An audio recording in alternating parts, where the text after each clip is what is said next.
welcome back. There is a live look outside from the Oregon coast in Lincoln City, our In It Spanish Head Resort Hotel camera. Thanks for watching Afternoon Live. When your whole world feels overwhelming, our next guest says you can find peace by creating an inner refuge in your own mind. Here to explain how, we welcome back neuroscientist Dr. Nicole Tetreault. Great to see you. Great to see you. So tell me about this inner refuge. It sounds like a great place.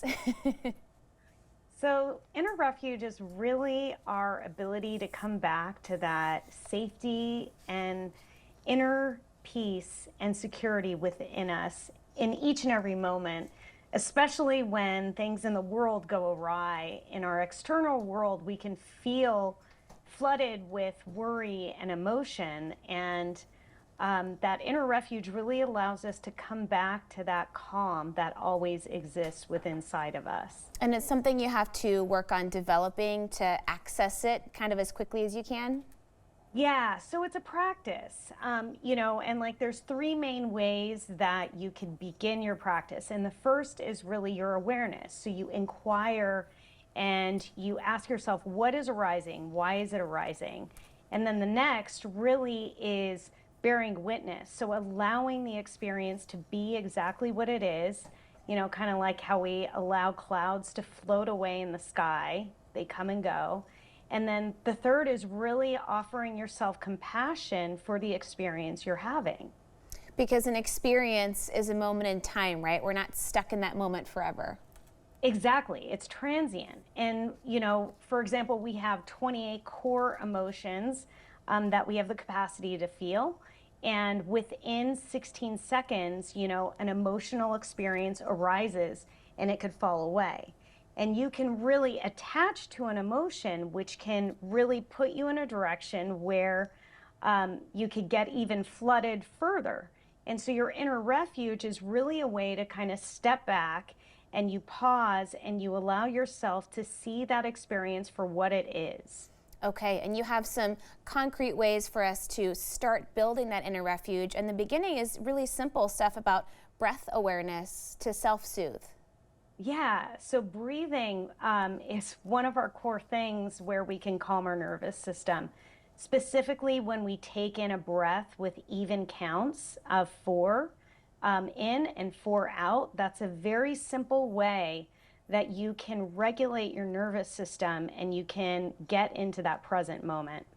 And then the awareness that a feeling is not you, it doesn't define you. It's something that's happening for now, and that's okay.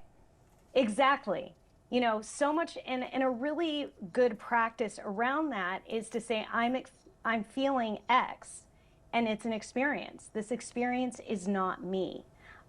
Because so much of the time we get caught into the feeling state that this is it, that I am sad, rather than sadness is an experience that I'm having.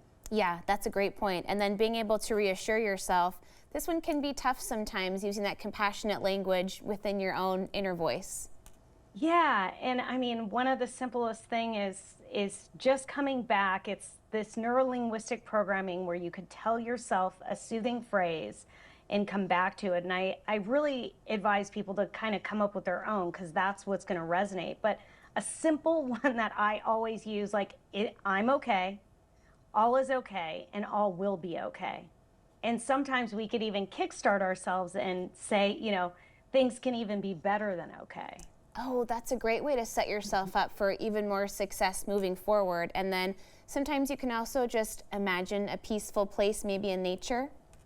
Yeah, so a really important element is 90% of our worries never come to fruition. Scientifically, like they've researched that.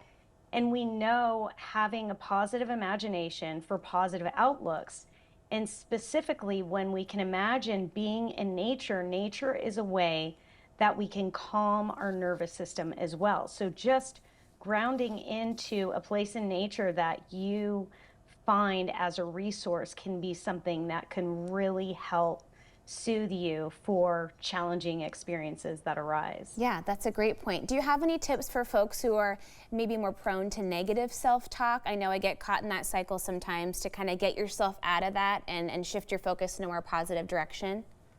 Yeah, well, the important thing is all of us are filled with negative self-talk. We have this thing called negativity bias where we kind of generally go toward that direction. And so really, I think when it comes back to it, when you have that negative self-talk, you catch yourself. And that's the moment that you catch yourself. That's moving into that inner refuge to remind yourself, I'm okay. This is okay. And when you're hard on yourself, that's okay. That could go now. You're not welcome anymore. You're not needed. Very nice. Yeah, you can politely see yourself out. Hey, thank you so much. It was great to see you. Great to see you. We'll have more information on our website at katu.com. We'll be right back with more Afternoon Live right after this.